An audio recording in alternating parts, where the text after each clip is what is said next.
Hoje nós iremos falar sobre a equação mais bonita da matemática, a identidade de Euler. Então vamos, convido vocês a me acompanhar aqui desenvolvendo o raciocínio e nós vamos aprofundar bastante sobre o assunto até chegar numa demonstração, numa dedução dessa equação. Então, primeiramente, vamos esclarecer que nós vamos tratar de dois tópicos. O primeiro, série de Taylor e funções analíticas. É uma das bases para a gente conseguir entender o que nos conta a identidade de Euler e como chega até ela. E a segunda, um pouco sobre números imaginários e conjunto complexo. Bom, primeiro, então, vamos entender o que é uma função analítica. Uma função que pode ser escrita como uma expansão da série de Taylor ou da série de Maclaurin. Então, a gente tem que entender o que é uma série de Taylor e o que é uma série de Maclaurin. Então, é o nosso próximo questionamento. O que é uma série de Taylor? Então, uma série de Taylor é um jeito de você escrever uma função f de x. Tudo bem? Então, vamos ver aqui, ó. Esse é o formato da série de Taylor em torno de um ponto A. Isso aqui é importante. Então, o que nos conta aqui o texto? Supõe uma função f de x, sendo ela analítica. Então, nós podemos escrever ela como uma expansão da série de Taylor. A sua série de Taylor em torno do ponto A, isso aqui é importantíssimo. Toda série de Taylor você tem que especificar, você está tratando ela em torno de qual ponto. É dada por, então isso aqui é um somatório, série somatório representam a mesma coisa, né? De n igual a 0 até o infinito, de fn de a sobre n fatorial vezes x menos a elevado a n. Bom, o que esse f, parênteses em cima, n aqui, a? Isso aqui representa a derivada da nossa função. Então, por que tem esse n em cima? Porque nesse somatório vai de n igual a 0 até infinito. Então, para n igual a 0, é a função normal, sem nenhuma derivada. Para n igual a 1, primeira derivada. N igual a 2, segunda derivada. E daí por diante. E sempre analisando os valores dessas n derivadas no ponto A. Tudo bem? Então, a gente fala que essa função, f de x, é aproximadamente igual a essa série de Taylor dela.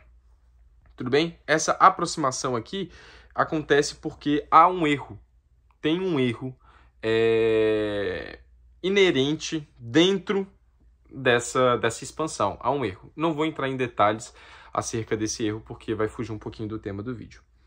Bom, e o que então a série de Maclaurin? A série de Maclaurin não é nada mais nada menos que uma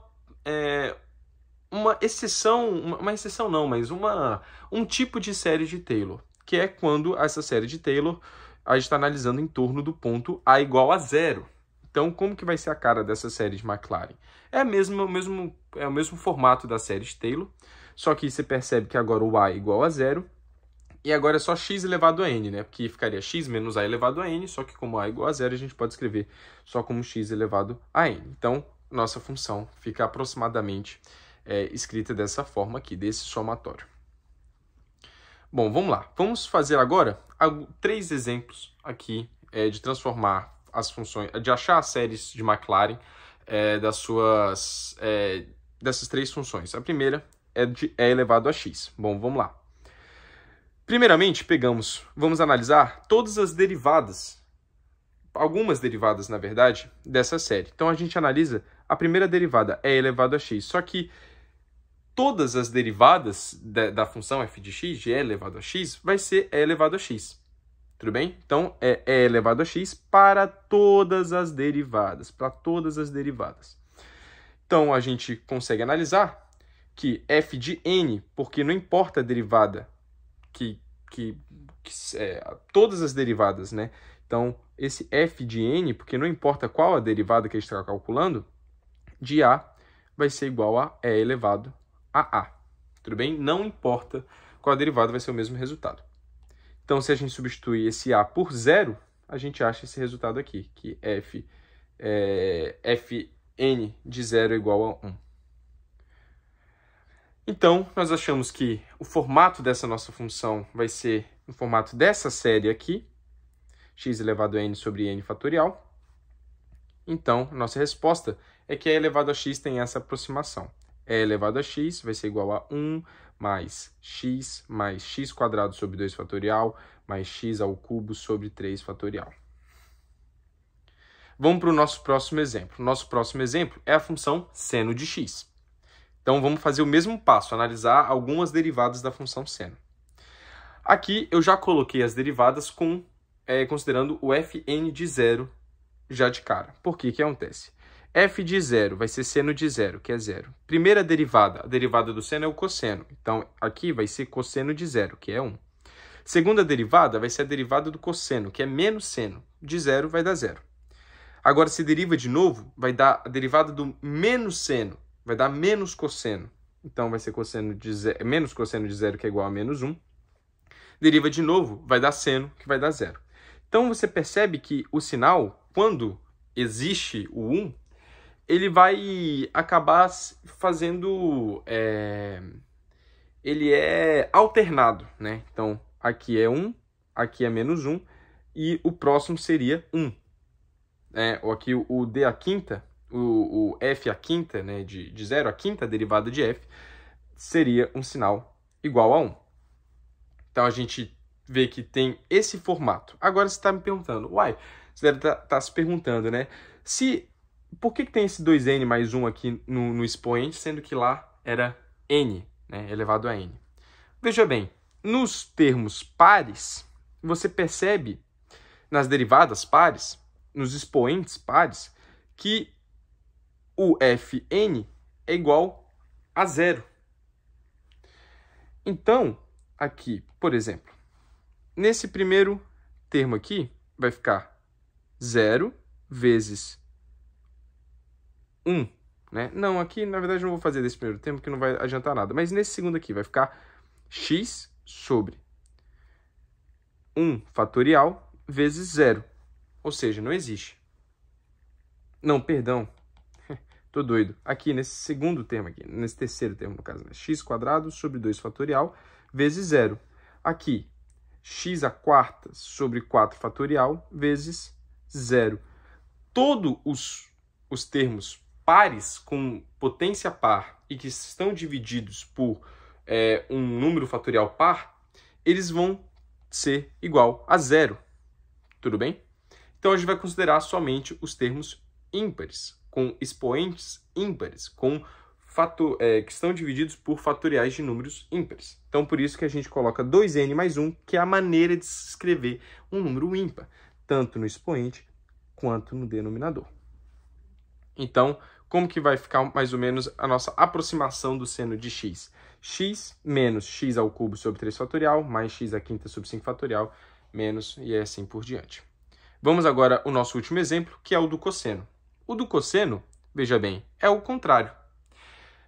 Você só vai ter vai ser zero em todas as potências, todos os expoentes ímpares.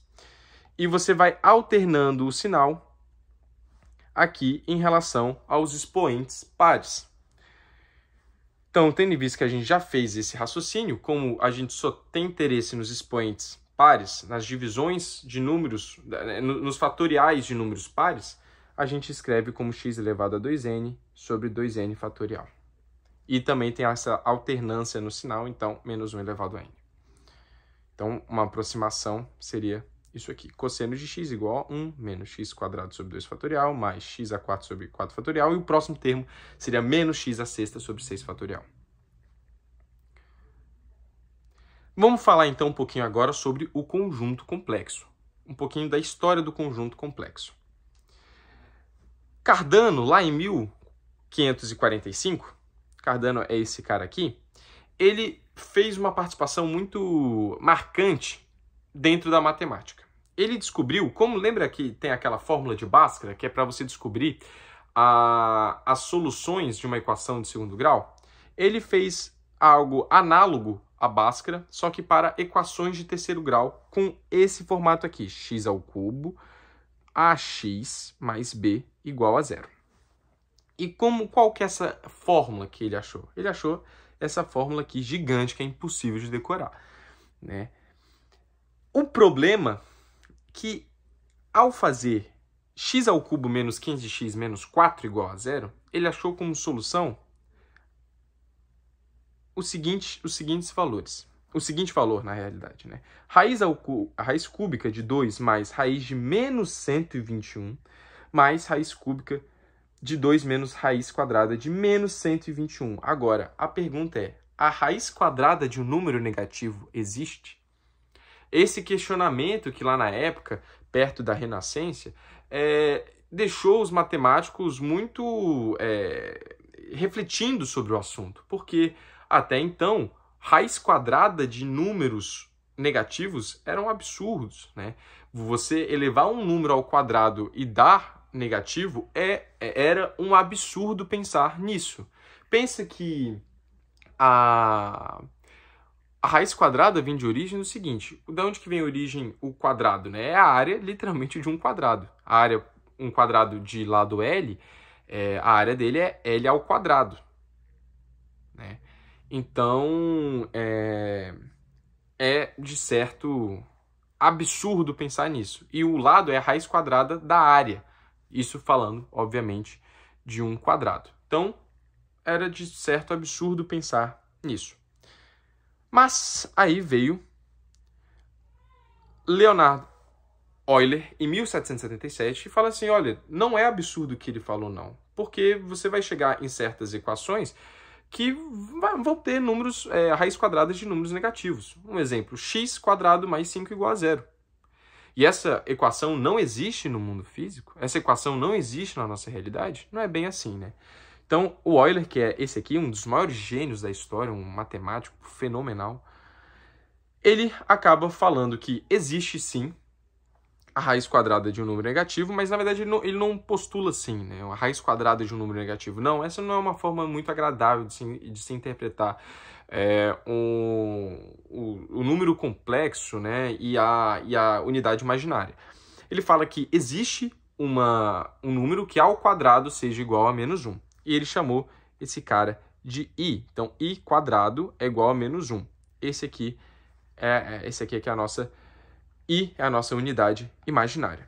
Se i² é igual a menos 1, então a gente já pode interpretar, né, aqui que i² é igual a menos 1, então a gente já pode interpretar que i é igual a mais ou menos raiz de menos 1, certo? Beleza? Vamos deixar só isso aqui, porque agora a gente volta à questão lá do Cardano. E a gente consegue resolver aí essa solução que ele achou para esse valor de x, sendo solução de x² menos 15x menos 4 igual a 0. Então, a gente pega a raiz de menos 121, a gente usa uma propriedade de radiciação aqui, né? Que é a raiz de a vezes b é igual a raiz de a vezes a raiz de b. Então, a gente acha que menos 1 vezes raiz de 121, só que quem que é a raiz de menos 1? Aqui eu estou considerando somente ela positiva, né? Ela é i vezes raiz de 121, raiz de 121 é 11. Então, aqui a gente acha que a raiz de menos 121 é igual a 11i. Tudo bem? Vamos agora falar um pouquinho sobre o número complexo. É engraçado, né? Quando você está no ensino médio e você vai tratar sobre número complexo, às vezes você acha algo muito abstrato, como assim? Isso não existe. Mas quando você entra na física, mesmo, o número complexo na parte de mecânica quântica é algo intrínseco. Você não trabalha sem o número complexo. A equação de Schrödinger, inclusive, que é algo muito frequente dentro da física da mecânica quântica, perdão, ela é baseada no, assim, você utiliza a unidade imaginária nela, né?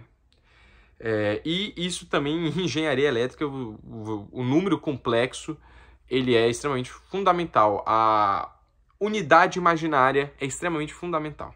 Mas vamos falar um pouquinho agora sobre o número complexo, que ele vai ser organizado da seguinte forma. Z, que é esse nosso número complexo, é igual a A mais BI, em que A é a nossa parte real, B a nossa parte imaginária. Vamos analisar e observar esse número complexo num gráfico, tudo bem? Num gráfico, em que a gente tenha esse ponto aqui, que tenha as abscissas A e as ordenadas B. Tudo bem? Esse, então, é o nosso ponto, é o nosso número complexo Z, que tem aí em coordenadas cartesianas A e B.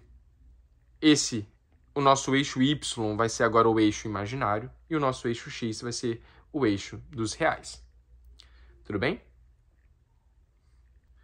Agora, vamos analisar esse ponto em coordenadas polares. O que a coordenada polar ela faz? A coordenada cartesiana, que eu vou chamar aqui de C.C, ela analisa apenas nos pontos X e Y, vou colocar aqui, X e Y. Então, a distância desse ponto até em relação ao eixo X é a distância desse ponto em relação ao eixo Y. A coordenada polar, o que ela faz? Ela não analisa em relação à distância dos eixos. Ela faz em relação da distância do ponto até a origem, que vai ser regida por um raio ρ, que eu vou chamar aqui, e o ângulo com que esse raio faz em relação ao eixo das abscissas, né? Ou seja, o eixo X, que eu vou chamar esse ângulo de θ. Então, agora, nas coordenadas polares, a gente vai analisar esse ponto em relação ao segmento que une esse ponto até a origem e o ângulo com que esse segmento faz com o eixo X.